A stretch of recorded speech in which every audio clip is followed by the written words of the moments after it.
कैसे आप लोग ठीक हो। आज हमारा टॉपिक है अबाउट वस्कुलर प्लांट्स। चैप्टर वही किंगडम प्लांटी जा रहा है। किंगडम प्लांटी में हम ब्रायोफाइट्स, टेरिडोफाइट्स, जिम्नोस्पर्म और एंजियोस्पर्म को स्टडी कर लेते हैं। तो इन्हीं में से कुछ प्लांट्स वस्कुलर प्लांट्स कहलाते हैं और कुछ नॉन वस्कुलर प्लांट्स कहलाते हैं। जिस तरह हमने पहले ब्रायोफाइटा के बारे में पढ़ा था कि ब्रायोफाइटा किस तरह के प्लांट्स हैं, वो नॉन वस्कुलर प्लांट्स हैं। आज हमारा टॉपिक क्या है, about vascular plants. Vascular plants किसे कहते हैं, यानी जो पौधे जो जाइलम और फ्लोएम पर मुश्तमिल हो, यानी प्लांट बॉडी के अंदर जाइलम और फ्लोएम मौजूद हो तो वो पौधे क्या कहलाते हैं, वस्कुलर प्लांट्स कहलाते हैं। जाइलम का क्या काम है, वाटर को कंडक्ट करना, और फ्लोएम का क्या काम है, फूड को कंडक्ट करना। तो इन्हीं जो ना वस्कुलर प्लांट्स को एक और भी नाम देते हैं, जैसे हम क्या कहते हैं, ट्रैकियोफाइटा। ट्रैकियोफाइटा या ट्रैकियोफाइट्स भी कहते हैं। इन्हें ट्रैकियोफाइट्स इसलिए कहते हैं क्योंकि ये जितने भी जो वस्कुलर प्लांट्स हैं, इन वस्कुलर प्लांट्स के जाइलम के अंदर एक एक्स्ट्रा एलिमेंट्स पाया जाता है जिसे क्या कहते हैं, ट्रैकिड्स कहते हैं। तो इस ट्रैकिड के आने की वजह से तो इन प्लांट्स को, वस्कुलर प्लांट्स को हम ट्रैकियोफाइटा भी कहते हैं। अब वस्कुलर प्लांट्स की क्लासिफिकेशन कर लें तो ये वस्कुलर प्लांट्स दो तरह के होते हैं। ये सीडलेस वस्कुलर प्लांट्स भी होते हैं और सीडलिंग वस्कुलर प्लांट्स भी होते हैं। सीडलेस वस्कुलर प्लांट्स जिनमें सीड नहीं बनते हैं, और सीडलिंग वस्कुलर प्लांट्स ये क्या कर लेते हैं, अपनी लाइफ साइकिल के दौरान सीड प्रोड्यूस कर लेते हैं, जिनकी मिसाल जिम्नोस्पर्म और क्या एंजियोस्पर्म है। तो बाकी जो सीडलेस वस्कुलर प्लांट्स हैं, सीडलेस वस्कुलर प्लांट्स की मिसाल क्या है, टेरिडोफाइटा। ये टेरिडोफाइटा ऐसे पौधे हैं जिनमें सीड्स भी नहीं बनती है और जिनमें फ्लावर भी मौजूद नहीं होगा। अब टेरिडोफाइटा की मजीद हम क्लासिफिकेशन कर लें तो टेरिडोफाइटा की क्लास में जो ना फर्स्ट क्लास है सीलोप्सीडा, लाइकोप्सीडा, स्पेनोप्सीडा और टीरोप्सीडा। यानी सीलोप्सीडा सबसे सिंपल क्लास है, फिर लाइकोप्सीडा इससे एडवांस है, स्पेनोप्सीडा फिर लाइकोप्सीडा से भी एडवांस है, और टीरोप्सीडा जो है ये टेरिडोफाइटा की सबसे एडवांस क्लास है। अब इसी तरह हम ग्रुप के जो ना ऊपर से जब नीचे की तरफ आ जाएं तो ये क्लास उतनी ज्यादा एडवांस होते रहते हैं। यानी अब टीरोप्सीडा अब सबसे जो है यहाँ पे नीचे है, तो मीन ये टीरोप्सीडा टेरिडोफाइटा प्लांट्स की सबसे एडवांस क्लास है। एडवांस भी है और सबसे बड़ी क्लास में भी आ जाता है। बड़ी में इसलिए आता है क्योंकि इस क्लास में स्पीशीज की तादाद सबसे ज्यादा पाई जाती है। अब क्या है, सीलोप्सीडा की मिसाल हमारे पास क्या है, राइनिया और सीलोटम। अब राइनिया किस तरह का प्लांट्स है, राइनिया एक फॉसिल प्लांट्स में आ जाता है। फॉसिल प्लांट्स वो प्लांट्स जिनकी नस्ल अब बिल्कुल खत्म हो चुकी है, अब ये पौधे बिल्कुल इस दुनिया में नहीं पाए जाते हैं। तो बिल्कुल इनकी कोई भी एक भी स्पीशीज दुनिया में ना हो तभी ये क्या कहलाते हैं, फॉसिल कहलाते हैं। अगर एक स्पीशीज है, अगर एक ही इंडिविजुअल अगर मौजूद है तभी ये पौधे फॉसिल नहीं कहलाएंगे। अब राइनिया है और इसकी मिसाल दूसरी है कोक्सोनिया। कोक्सोनिया एक पौधा है, ये भी क्या है, एक फॉसिल प्लांट्स है। राइनिया, कोक्सोनिया के फॉसिल प्लांट्स हैं।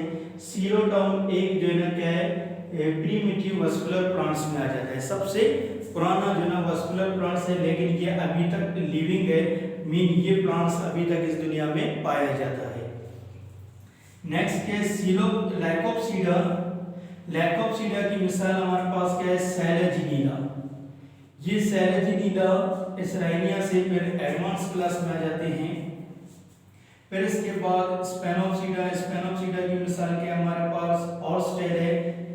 और नेक्स्ट लास्ट क्लास है टीरोप्सीडा। टीरोप्सीडा की मिसाल क्या हमारे पास, फर्न्स हैं। फर्न्स टेरिडोफाइटा की सबसे एडवांस ग्रुप में आ जाता है। अभी सबसे पहले हम किसे स्टडी कर लेते हैं, सीलोप्सीडा, यानी आज राइनिया और सीलोटम के बारे में स्टडी कर लेते हैं। बाकी जितने भी जो टॉपिक बचते हैं उनको फिर हम किसी नेक्स्ट लेक्चर में स्टडी कर लेते हैं। जिस तरह सीडलिंग जो वस्कुलर प्लांट्स रहते हैं ये अलग फिर एक टॉपिक में आ जाते हैं। ठीक, अब हम आते हैं राइनिया और सीलोटम की तरफ, यानी क्लास सीलोपसीडा की तरफ आ जाते हैं।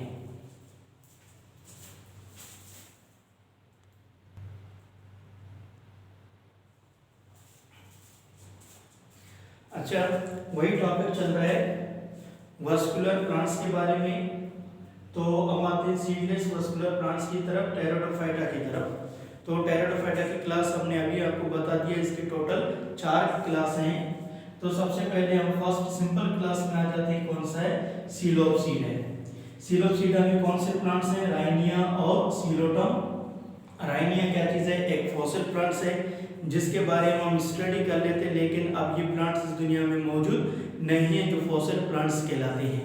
और सीलोटम क्या चीज़ है, अभी तक ये प्रीमिटिव वस्कुलर एक लिविंग प्लांट्स में आ जाता है। तो सबसे पहले आ जाएं राइनिया की तरफ। ये जो स्ट्रक्चर बनाया हुआ है ये क्या है, राइनिया प्लांट्स की स्ट्रक्चर है। एक बात याद रखें, दुनिया के जो शुरू के जो वस्कुलर प्लांट्स थे, तो फर्स्ट जो शुरू के जो वस्कुलर प्लांट्स में उनमें कोई भी सीड मौजूद नहीं था।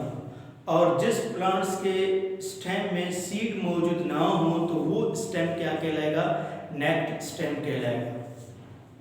अब ये क्या है, अब देखिए राइनिया प्लांट्स के स्ट्रक्चर की तरफ चलें तो ये पोर्शन क्या कहलाते हैं इसके, ये स्पोरेंजियम कहलाते हैं, जिन्हें हम क्या कहते हैं, स्पोरेंजियम कहते हैं। स्पोरेंजियम सिंगुलर होगा, एक होगा तो स्पोरेंजियम, जब ज्यादा होंगे तो ये क्या कहलाएगा, स्पोरेंजिया कहलाएगा। तो राइनिया प्लांट्स की एक कैरेक्टर क्या है, इसकी जो स्पोरेंजियम है ये ब्रांच के हमेशा टिप्स पे मौजूद होते हैं। कहाँ पे पाए जाते हैं, ब्रांच के टिप्स पे पाए जाते हैं। ये स्पोरेंजियम हमेशा क्या कर लेते हैं, जहाँ पे मियोसिस की अमल होगी तो मियोसिस के नतीजे में ये क्या प्रोड्यूस कर लेते हैं, स्पोर्स प्रोड्यूस कर लेते हैं। अब दूसरा हम देखें कि इसकी शेप यूं है, फोर्क लाइक है, यानी स्टेम को अगर हम देखें ये इस तरह यूं फोर्क लाइक है। जब कोई भी प्लांट्स की जो स्ट्रक्चर वो फोर्क लाइक हो तो उसे हम क्या कहते हैं, डाइकोटोमस। डाइकोटोमस यानी इसकी ब्रांच कैसी है, स्टेम की ब्रांच कैसी है, इसकी शाखाएं कैसी हैं, डाइकोटोमसली ब्रांचेस हैं इनमें। यानी अब देखें यहाँ पे एक स्ट्रक्चर यूं निकला, यूं निकला, यूं निकला, यूं निकला, अब इसकी शेप यूं हो रही है, ये क्या हो रहा है, फोर्क लाइक है, तो इसे क्या कहते हैं, डाइकोटोमस। डाइकोटोमस का मतलब क्या है, फोर्क लाइक। ठीक, अब दूसरा ये कि इसके स्टेम में कोई भी पत्ता वगैरह मौजूद नहीं है, तो इनके स्टेम कैसे होते हैं, नेक्ड होते हैं। और इसमें एक अंडरग्राउंड स्टेम पाया जाता है, इस अंडरग्राउंड स्टेम को क्या कहते हैं, राइजोम कहते हैं। ये क्या कहलाएगा, राइजोम कहलाएगा। राइजोम क्या चीज है, एक अंडरग्राउंड स्टेम है। तो इस राइजोम के वेंट्रल साइड में क्या निकल आते हैं, राइजोइड्स निकल आते हैं, राइजोइड्स। राइजोइड्स क्या चीजें, ये रूट लाइक स्ट्रक्चर्स हैं जो जड़ की तरह काम कर लेते हैं, रूट की तरह। ये भी क्या कर लेते हैं, जमीन से नमकियात या मिनरल या वाटर को क्या कर लेते हैं, प्लांट के लिए जज़ब कर लेते हैं। अब देखिए ये राइनिया ऐसे प्लांट्स हैं, इनमें रूट भी नहीं है, ठीक है, इनमें क्या चीज नहीं है, पत्ते भी मौजूद नहीं है। तो पत्ते तो बिल्कुल यूँ तो हम कहते हैं कि दुनिया के जो शुरू के जो वस्कुलर प्लांट्स थे उनमें पत्ते मौजूद नहीं थे। फॉर एग्जांपल हम राइनिया की बात करें या बात करें सीलोटम की बात करें, लेकिन इनमें जड़ भी मौजूद नहीं थे, बल्कि जड़ की जगह क्या पाए जाते थे, राइजोइड्स पाए जाते थे। अब हम आते हैं सीलोटम की तरफ।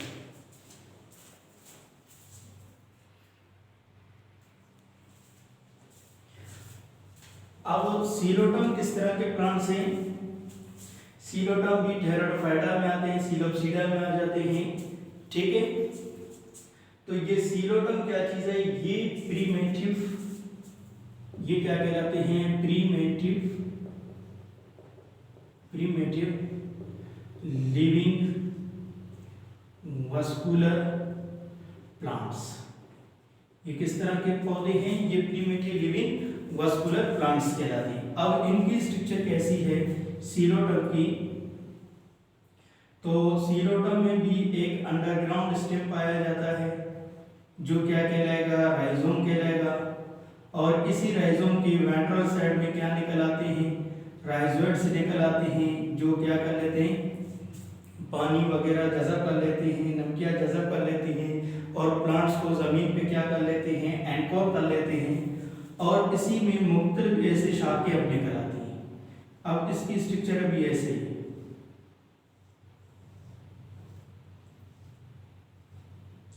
सीलोटम की स्ट्रक्चर अब बिल्कुल इस तरह के जो है ये पौधे होते हैं। अब ये सीलोटम जो प्लांट्स हैं इनके भी स्टेम कैसी होती है? सेम टू सेम राइनिया की तरह इनके स्टेम नेक्ड होते हैं जिनमें लीफ मौजूद नहीं होगी और लेकिन इसकी जो स्पोरेंजिया हैं इसके स्पोरेंजिया हमेशा कहाँ पे मौजूद होती है? इसके लेटरल साइड में पाए जाते हैं। कहाँ मौजूद होंगे? इसके लेटरल साइड में मौजूद होंगे। हालांकि हमने वहां पे पढ़ा था राइनिया में स्पोरेंजिया हमेशा कहाँ पे मौजूद होते हैं? टिप्स पे मौजूद होंगे, लेकिन यहाँ पर टिप्स पे नहीं, उसके लेटरल साइड पे। हमेशा याद रखें कि प्लांट्स में लेटरल स्टेम की बात करें तो यहाँ पे लेटरल साइड है लेकिन इसमें डोर्सल और वेंट्रल साइड मौजूद नहीं है। अभी देखिए स्टेम की शेप अगर इस तरह का ये मार्कर इस तरह का शेप है तो इसकी जो है साइड में हम यहाँ पे देखें तो ये क्या चीज़ है? इसकी कौन सी साइड है? लेटरल साइड है। तो ये स्पोरेंजिया सेम टू सेम इसके कहाँ पे मौजूद होते हैं? लेटरल साइड पे मौजूद होते हैं। स्पोरेंजिया के अंदर जब मियोसिस की अमल होगी तो मियोसिस के दौरान ये स्पोरेंजिया क्या प्रोड्यूस कर लेते हैं? स्पोर्स प्रोड्यूस कर लेते हैं। फिर ये स्पोरेंजिया बढ़ जाती है, इसके अंदर जो स्पोर रिलीज हो जाते हैं ये कहीं जाके फिर किसी एक और प्लांट बॉडी में तब्दील हो जाते हैं जिसे हम क्या कहते हैं? गैमेटोफाइटिक प्लांट बॉडी कहते हैं। ये था हमारा जो ना आज का लेक्चर, टेरिडोफाइटा वाला टॉपिक चल रहा है। तो इसी में आज हमने किस चीज़ को स्टडी कर लिया? सीलोप्सीडा को। सीलोप्सीडा में हमने राइनिया और सीलोटम को स्टडी कर लिया। ये था हमारा आज का टॉपिक। थैंक यू, बहुत शुक्रिया।